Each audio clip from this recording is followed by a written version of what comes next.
જય સિયારામ। આજે બનાવશું વઘારેલો રોટલો। તો આપણે તેલ મૂકી દીધું છે, તેલ આવી ગયું છે। રાઈ જીરું નાખવાનું, રાઈ જીરું પછી મીઠો લીમડો, પછી નાખશું એક નાનું મરચાંની કટકી, આખું નાખશું લસણ, જેથી ટેસ્ટ બહુ જ સારો આવે। લસણ સેજ સોનેરી જેવું થઈ જાય પછી નાખશું સૂકી ડુંગળી, ડુંગળીથીને ટેસ્ટ એનો બહુ એટલે બહુ જ સારો આવે।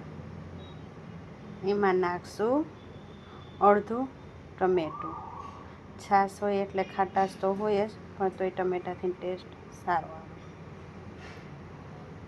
એને 5 મિનિટ ચડવા દેશું। ચડી ગયું છે, હવે નાખશું અડધી ચમચી હળદર, અડધી ચમચી ધાણા જીરું, સહેજ જ ગરમ મસાલો નાખવાનો છે, અડધી ચમચી મીઠું, ચમચી એક મરચાં પાવડર, તમને જે પ્રમાણે તીખાશ ફાવે એ પ્રમાણે બધું હવે મિક્સ કરશું।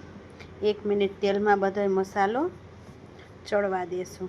તમે જોવો છો આપણા તેલમાં મસાલો ચડી ગયો છે। હવે નાખશું છાશ, છાશની જગ્યાએ તમે દહીં પણ વાપરી શકો છો।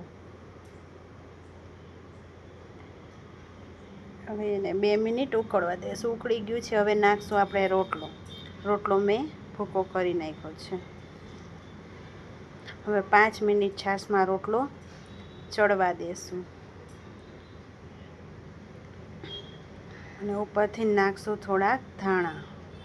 તમે જોવો છો તો આપણો રોટલો ચડી ગયો છે। હવે આપણે એને ડીશમાં સર્વ કરશું।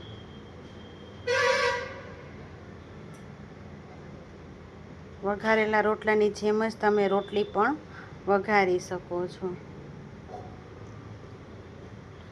જોવો છો તમે મસ્ત મજાનો રોટલો વઘારેલો રેડી છે। હવે એમાં ઉપરથી ને થોડાક લીલા ધાણા નાખશું, થોડીક મસાલા સીંગ નાખશું, જેથી ને ટેસ્ટમાં ને ખાવામાં મજા આવે।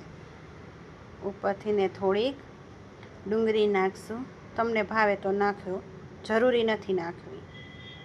અને થોડીક નાખશું સેવ, જેથી ને ટેસ્ટ સરસ લાગે ને ખાવામાં પણ મજા આવે। તો ત્યાં છે આપણો વઘારેલો રોટલો।